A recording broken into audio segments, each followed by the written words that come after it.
Hello everybody, and welcome to the more detailed explanation of this firing range. For those of you that didn't see my other video, I built a firing range that is fully automatic, and I did just realize that you can put bars on this window, but I haven't tested to see how much it reduces ability to really shoot through here. I know you can't put a horizontal embouchure on it at the same time, which is kind of sad. But essentially, I've got a setting for all targets to pop up for 60 seconds. What that does, it pops all the targets up. You can shoot them as you will. It acts the same way as if you just had the targets there with no wiring. It just brings them all down after 60 seconds. And I'll show you that in the back here in a second. And then these are the pop-up ones.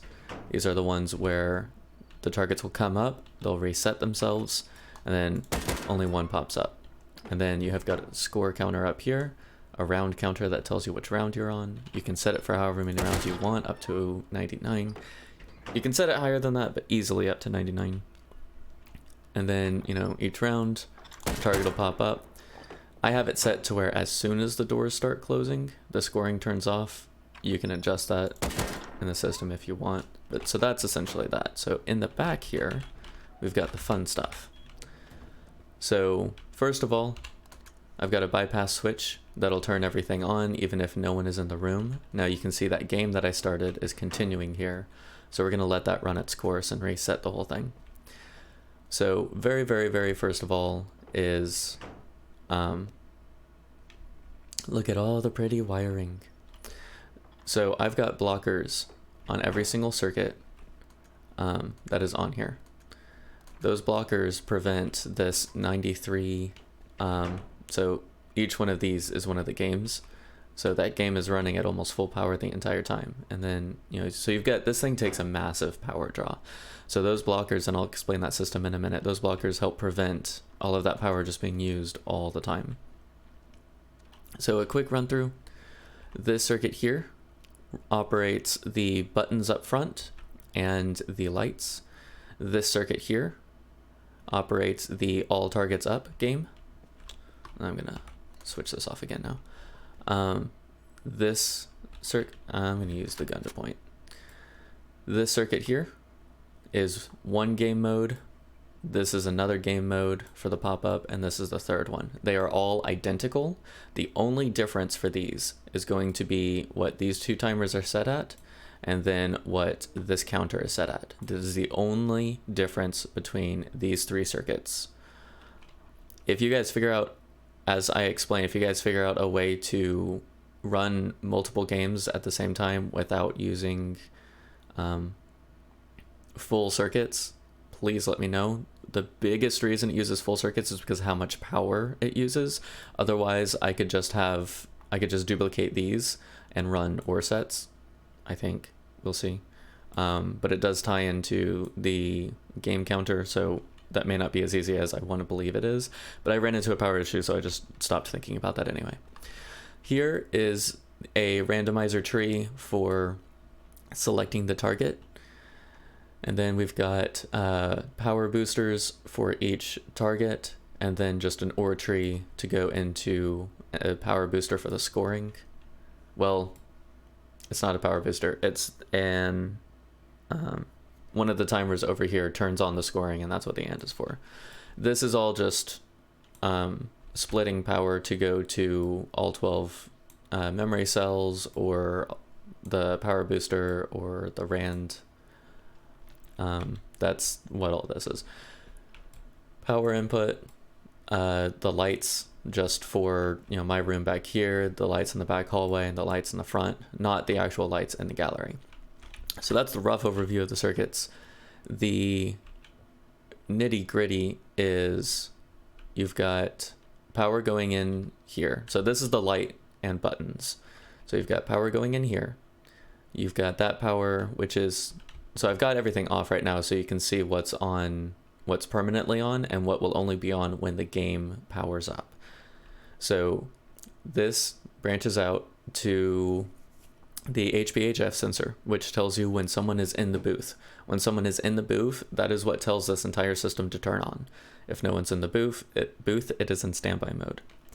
So that HBFH sensor out there comes into this this power booster, and then it runs through this AND, which is connected with the bypass as well. So if I have the switch on, or if someone is in that booth with the HBHF sensor, the sensor will turn on. And then the rest of this battery circuit will pass through the blocker. The blocker is connected over there. I'll explain that a little bit once you've seen all of the circuits and you've seen all of the blockers. I'll do that part last. So it bypasses, or so the power comes through this blocker, and then it goes out to one of the counters in the front, and that's just so it has power. That is just to power the counter so that the power is on whenever someone is in the booth. You can see, and that's the same for this one. It's the, I'll actually go out and show you. So you can see while I'm in the booth what round and what the score is.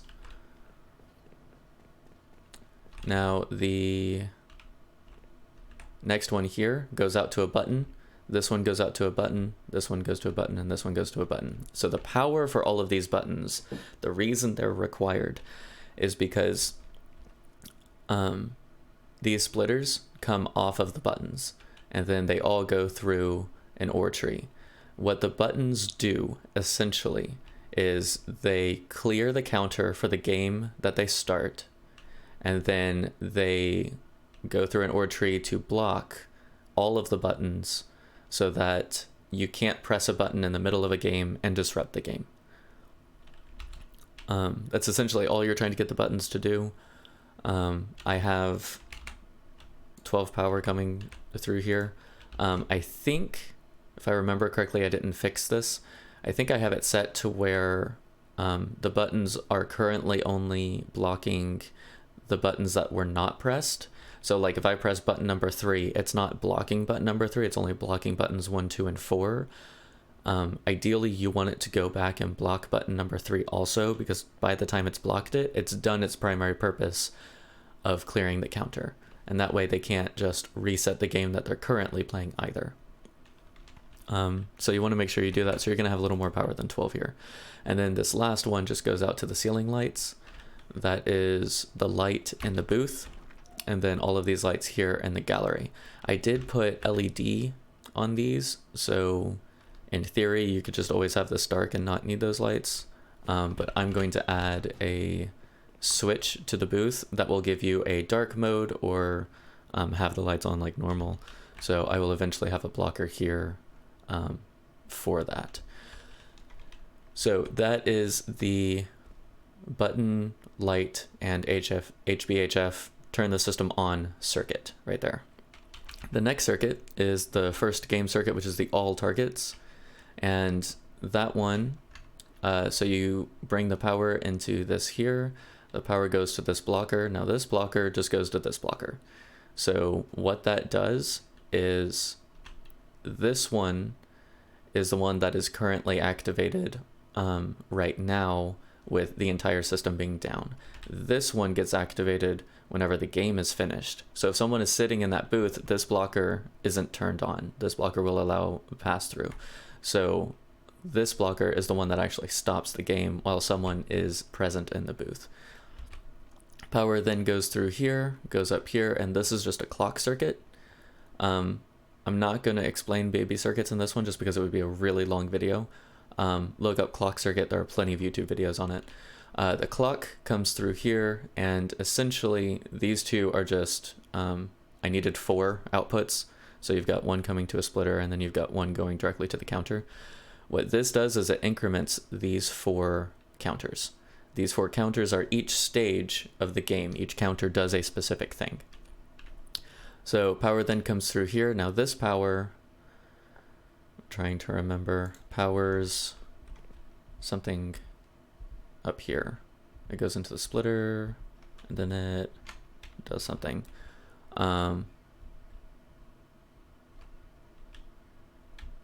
trying to remember what this goes to. Hang on. Stand by, this is a large circuit. Power out to a blocker. This blocker goes to... Okay, that's right. So the way that each button operates the blocker for each cell.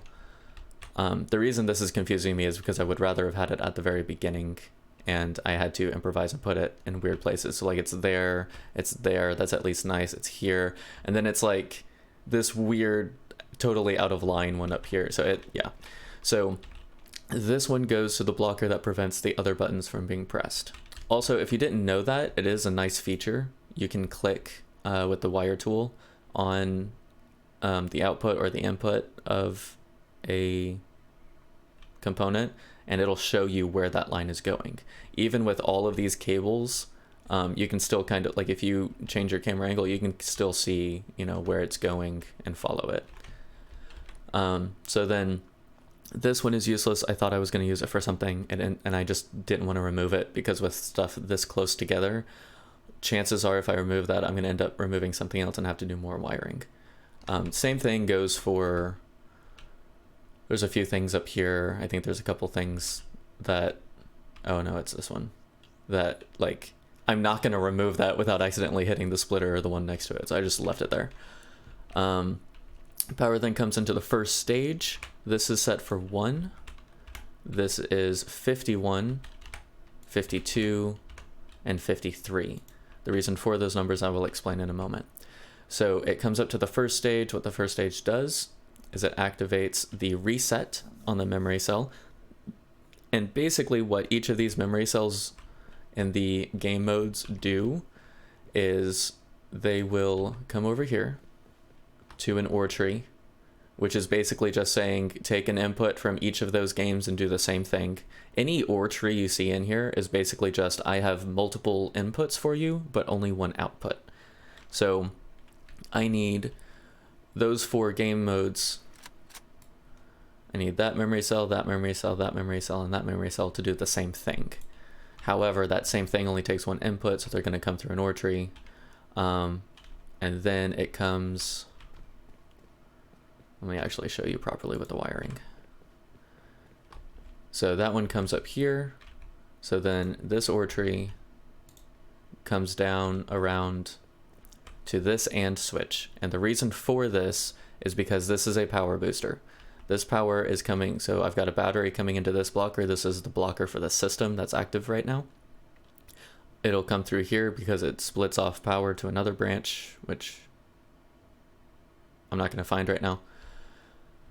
If I remember right, it's that one up there. Comes up through here and it gets power boosted. So what this means is that the power is always on for this power booster. It's not going to turn off while the system is activated. That's what the blocker is for. So that's a constant drain. But what it does mean is that I don't have to have 4 amounts of that same power, because I've got 19 going into here. This is configured for 19. So if I didn't have this power booster, I would have to have 19 power coming through each of those memory cells in order to power this instead. This one is just because I needed 12 outputs. So I've got some power going to, I think it's this one that splits into these 3, and then I've got more power going into this one, and then all of these 12 go into the memory cell set. So you need the inverted output, and this confused me so much while I was wiring this, and I had to rewire several times. For any of these game modes, the inverted output on your memory cell, your stage 1 is going to hit the reset, which tells this memory cell to go to inverted output. That inverted output is going to go into the set on all of these memory cells here. I said that as slow as I thought reasonable for people with enough intelligence to understand that without having to go to 15 other YouTube videos. If you're that person, that's fine. I was that person at one point. And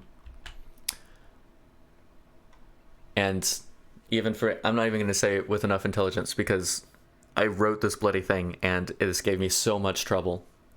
Your inverted output, you're trying to hit the reset on the game mode. You hit the reset on the game mode to tell it to go to the inverted output, and your inverted output goes into the set. Okay, you can tell I had trouble with this. So, and I will explain all of this later but that's essentially what that does. The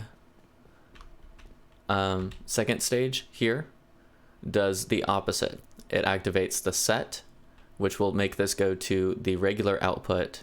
Your regular output for this system goes through another OR tree, and then it is going to come up here to another power booster. This power booster is connected through the, you've got a large battery going through a system blocker into here. I've got 41 power going into it. Power booster. So when those memory cells go through the OR tree and hit the AND, or not this AND, go through the OR tree and hit this AND, there's only one power coming in whenever they're active. And then it power boosts to provide power to all of this. These are all splitters that basically tell one output to, or a single output to do one power into the RANds reset and the memory cells reset. Now it does not matter. You can pair the RAND reset with the memory cell set or the memory cell reset. It doesn't matter if you do stage 1 or stage 2 for the RAND. You can do it either way. These memory cells up here at the top and all of the RAND cells need to be powered whenever your game is started. And I'll do another little bit at the end so you can see what all is powered and what isn't when the game is active. The reason for that is because if you provide power to it while you're telling it to do something, it'll bug out, it'll glitch, it'll whatever. So these need to be powered whenever your game is active before you give them a command to set or reset or anything like that.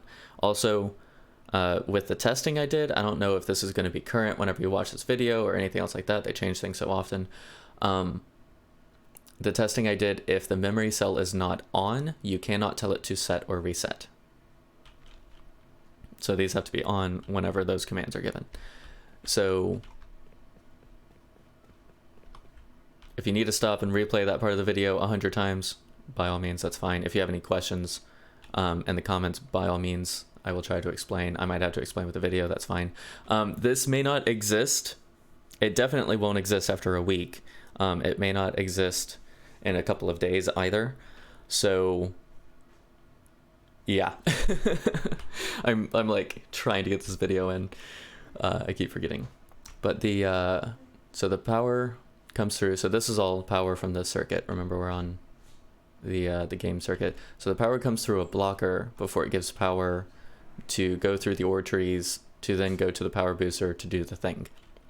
The reason for this blocker is because when you get to the last stage before resetting your counters, I don't fully remember why this is. This was a fix to a problem I was having with the scoring and the targets popping up. I don't remember why it works. If one of you can give a good explanation in the comments, feel free. But essentially, having power to either of these commands down here was giving trouble whenever I tried to do something. I don't know. When you have something this big, sometimes you're not really sure why things need something and they just do. So power then comes to here, and so to get through all of those OR trees and to the power booster, I only need 4 power. You've got 1, 2, one of the ORs, another OR. Actually, this might only go through one of the ORs then, and then the power booster down there. Next one, so this counter, your stage 2, the reason it's set for 51 is because depending on how long you want, remember this is the all targets are popping up and you're just saying, hey, you've got, X amount of time, and then we're gonna, close the door and bring all the targets down. The actual time on the timer is not consistent with a 1 pulse clock. I don't 100% know why that is. That's just Rust electricity, but they are not consistent. So you have to play with what your timer is set at and what this counter is going to be. I had to try maybe 4 or 5 times before I got it to kind of be consistent with each other and be about right. You still want this one to be a little bit after your timer, and that'll make sense here in a second. But essentially you want these to be the same time with another 1 or 2 counts for this counter. This counter activates the set, which tells us to go to the output, which essentially will lower. By the way, this is what this is doing. This will raise all of your targets, and this will lower all of your targets. So there is no pop up and down reset for this game mode, and that's because I would have to add like 4 more stages and essentially another memory cell connected through the OR trees, and I didn't want to do that. And then your third stage, all this is doing is telling this blocker to activate as long as there is power to it. So after you have told your targets to lower down, I want to block essentially all notifications to the target system of what to do. Those are state-based, so once I tell the target to lower, removing power from that input is not going to raise it back up. It'll be fine. But that way there's no conflicting signals from the game mode over there whenever it tries to do something else. Your last stage is just telling all of these to clear and then incrementing this by 1. So I've got going to one splitter, going to the other splitter because I need 5 coming out, and then so 1, 2, 3, 4, and 5.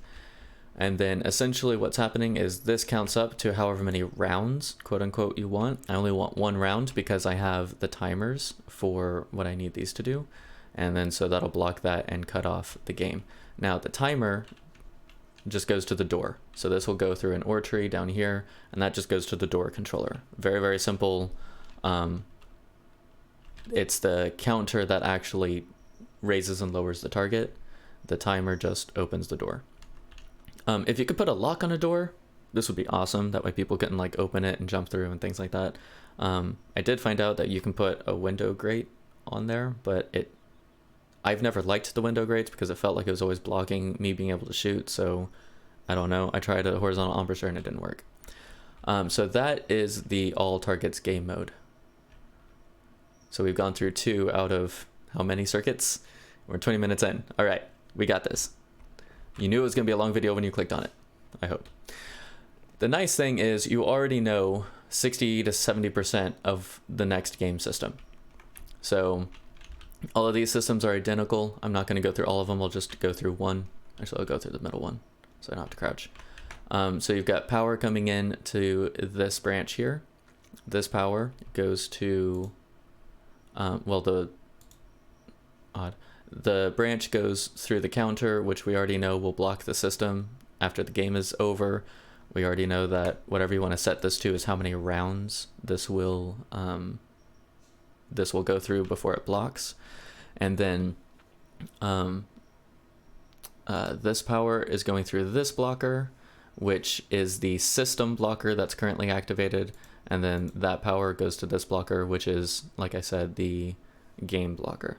So power comes through here. It goes to a branch that manages the clock. The clock increments all of these counters. Power continues to here. This one goes to the OR tree that goes to the blockers for, and the OR tree that goes to these blockers is going through a splitter, and the splitters are what are actually going to the blockers here for the buttons.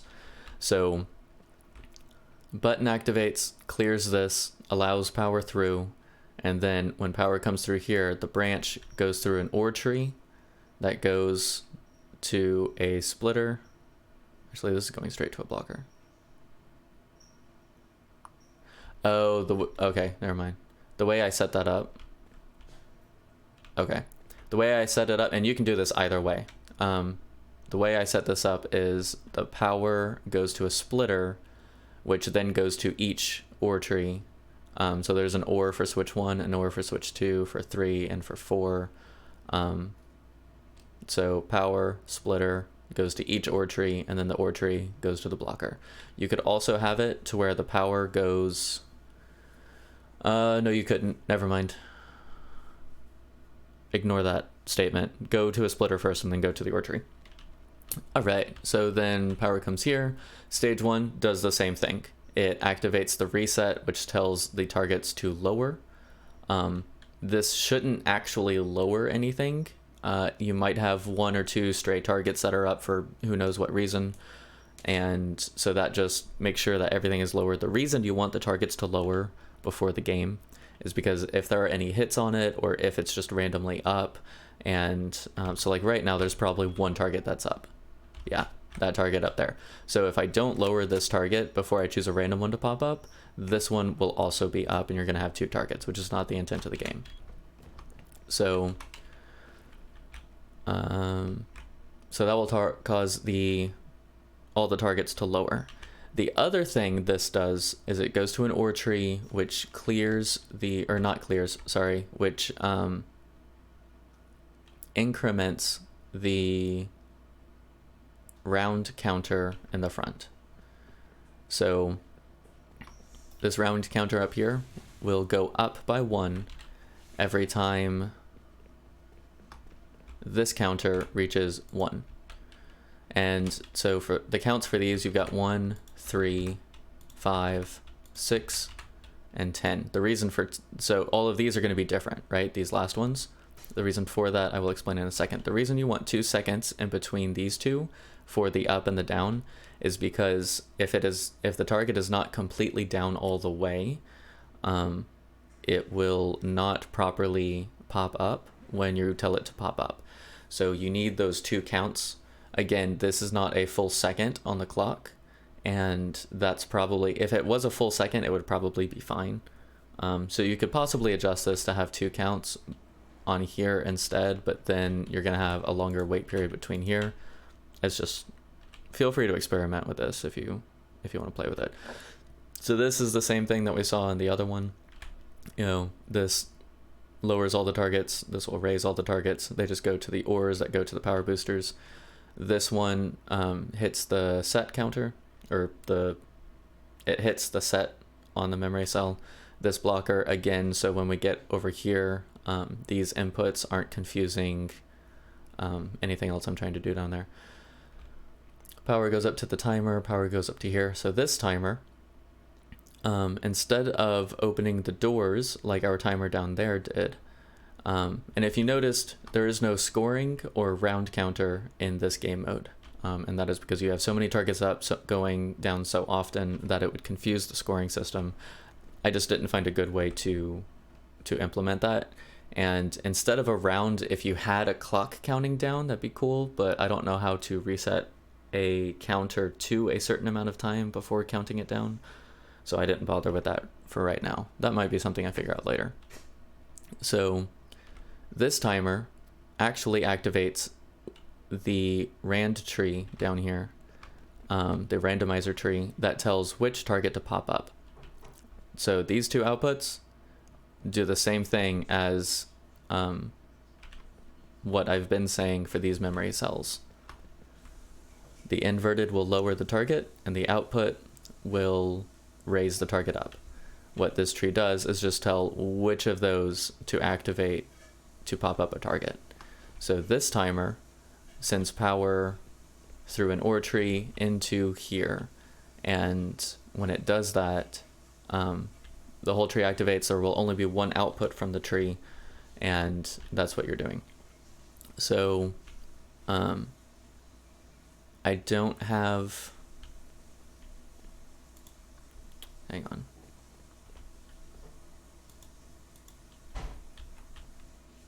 So I don't have a power booster for this one because the way I wrote the circuits, it didn't really work very well with one. So the power for the entire tree comes from coming through here each time. That's why there's 12. Instead of just having 4 or whatever through here and then using a power booster, there's only about 9 that needs to come through here. So yes, I'm using like 27 power here when only 9 is necessary, but for how much power is going through the batteries, that's what made sense. You can put a power booster there, especially if you've got more game modes. but it's not strictly necessary. So all this timer is doing is, which I was going off the middle one, but they're the same thing. All this timer is doing is activating a target for a specified amount of time. If the target gets shot down during that time, this timer is effectively not doing anything anymore, but there's no, you don't need to block it once the target goes down or anything like that. This timer actually activates the scoring. So there is a 1 second delay. So if you want the game to be 2 seconds, if you want and that's what I showed you at the beginning, if you want the doors to open, you've got 2 seconds to shoot something and then the doors close and the target lowers. This timer will be your 2 seconds. This one will be set for 3, because that extra second of going through all of this and actually raising the target is just necessary. So this one is 2 seconds after this one. That's because, once again, we are raising a target. And if the target is not fully... I think I said that wrong earlier. Hang on. This one raises the target, this one lowers the target. I said that correctly over here. Sorry, earlier over here I said it wrong. This one raises the target, this one lowers the target. Yeah, because when you reset it, you want to raise all the targets up to reset them, and then you're going to lower them all. Sorry, my apologies. If I just confused you insanely, I apologize. So, you've got on the 3rd tick, you'll lower all the targets. On the 5th tick, you'll choose 1 to raise up for however long. On the 6th tick, you will open the door. And the reason you can have just 1 tick between these is because you're not doing anything with the targets on this one. On this one, all you're doing is opening the door, the window, so that they can actually shoot through. And then you are also activating this and switch. So the way that this scoring system works is you need power. So here are your power boosters for the targets, right? Those targets need to come through the OR tree to have 1 input on the AND, but no matter how many times they raise, they lower, they do whatever, unless this timer is going, score won't do anything. This goes out to the counter to increment the score counter. So this timer says, hey, by the way, scoring is active right now. Now, so this counter toggles this, but it also provides power to this blocker. So once we've done all of this stuff, we're ready to clear things, provide power to the blocker. And I don't remember if you can do that with either one of these. I think there was an issue with... Actually, I think that's what it was. I think this needs to still have power to the lower. So as long as this is still telling that memory cell to lower, the memory cell won't change, because there is active power to these memory cells. So they'll do whatever you tell them to, regardless of what's going on in the game. So if you've just told it, lower everything, the reason we need this blocker is because the next step that we're going to do is tell it to raise one of them. We're going to tell it to toggle. So we want to make sure that this is in the lower state so that when we tell it to toggle, it actually toggles. And then we want to make sure that all the other ones stay in the lowered state. So this 4th stage provides power to this blocker, and we'll toggle this timer, which goes to here, and it activates the AND for the scoring system, and then it also goes to an OR tree for the door. The last stage, you want to be 1 tick plus however much time on your counter more than this one. So if I've got this for 6 and I've got it going for 2 seconds, 6 plus 2 is 8 plus 1 is 9.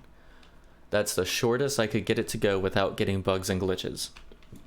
And this again goes to your splitters, which will clear the counter for all of these to start a new round, and it will increment your game counter once it hits whatever. You can set this for 99 rounds if you want to. If you want to play 99 rounds, that'll work.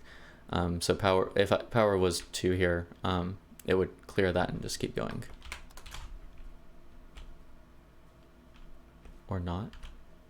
Oh, I'd have to increment it again to reset it. Right now it's still telling it to pass through. See if that, maybe that doesn't work. I don't know. Anyways, so I believe that's everything for these. These two are the exact same thing.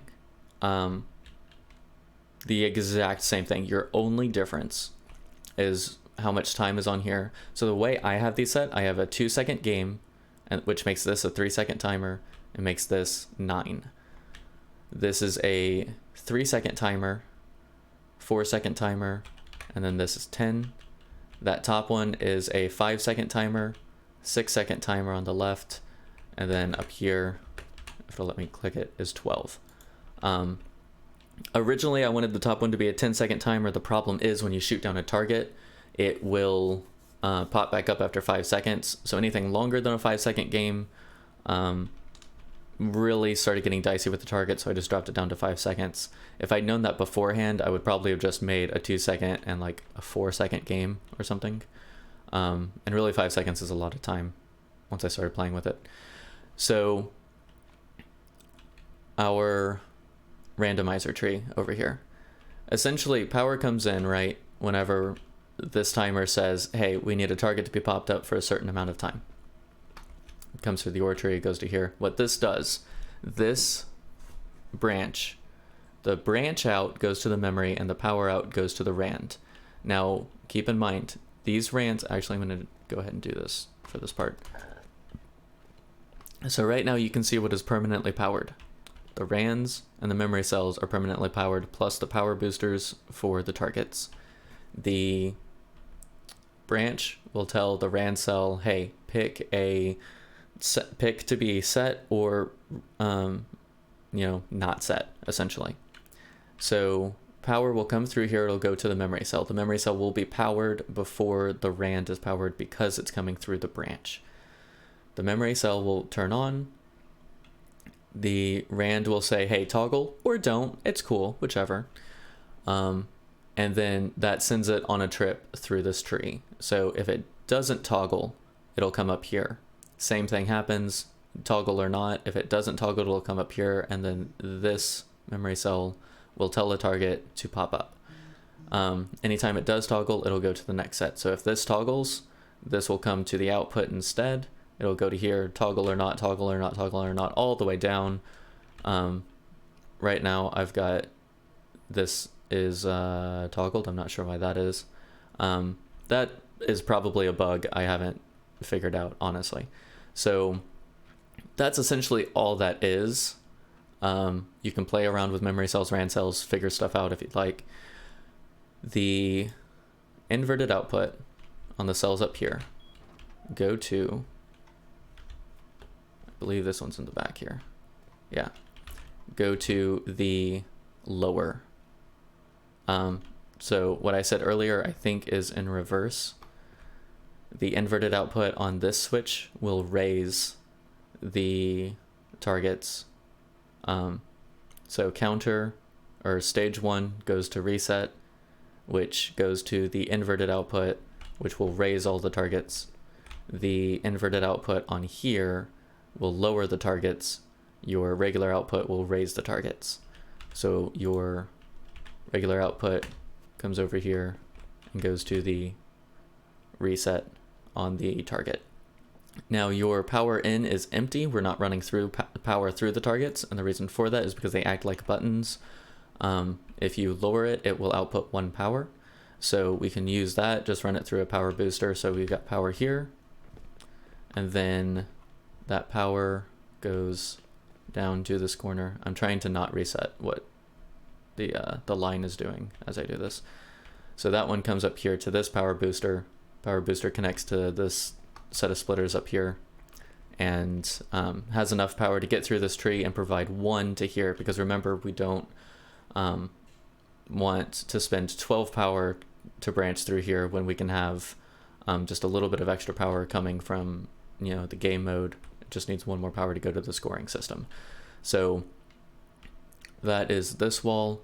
Essentially, what's left on this wall is these are providing permanent power to the Rand, and these are providing permanent power to the memory cells on the top. The branch up here is your power boost for all of the targets. And interestingly enough, so it's connected to this one. This one is connected down here, which goes to this memory set, if you remember. And then it also goes up here. So the interesting thing is this is pulling 16 plus a lot. So it's 5 down here and then 6 over here. So it actually needs like 70 something power, but it's only pulling 54. I experimented with if we only put, you know, enough power to, you know, put 1 to each of the ands, and then, you know, for any and that needs it, it'll get the power boost. But because of the splitters, that doesn't work. There might be a way to do that later. I'm not sure. I didn't experiment enough with it. But that's essentially all of that. So the last thing, I think it's the last thing. So the last thing is the full system blocker. So the way this works is this is all of the power input. Those power inputs essentially just come into here. It's one of these. And so I've got 5 wind turbines and I think 18 solar panels coming in through here. You really don't need that much unless people are just playing constantly. But so those come through here, and your power in comes through a branch. The reason this works is because I've got enough wind power that even if the wind is really, really low, it'll still block the system.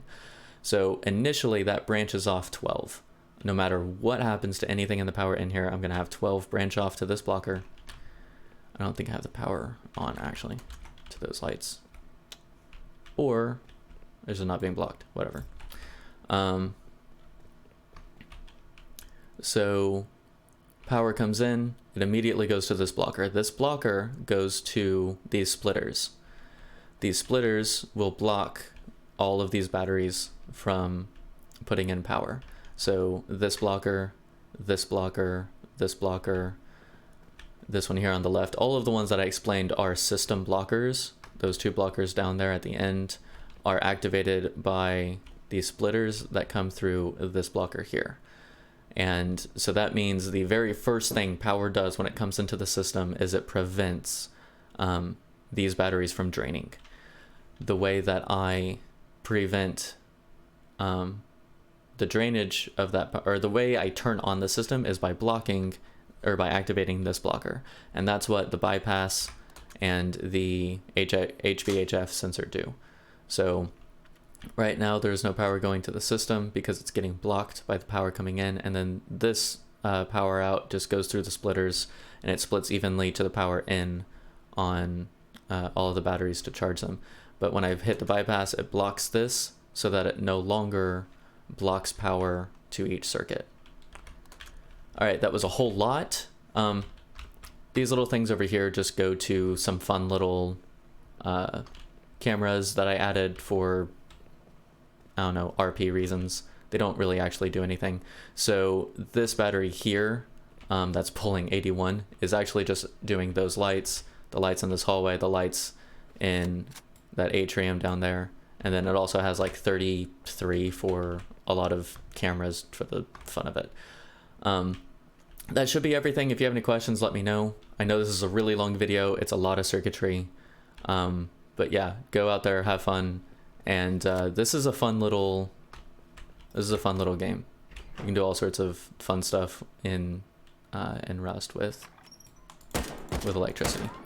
I did not find a way to connect like a storage monitor. I just haven't played with it to find a way to connect a storage monitor so the system doesn't activate unless someone places something in the box.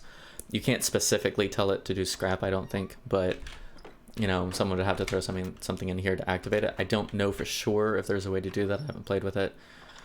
But yeah, so enjoy yourselves, have a good time. Don't ever open the door like that. It messes with the system. But whatever. All right, so long and goodbye.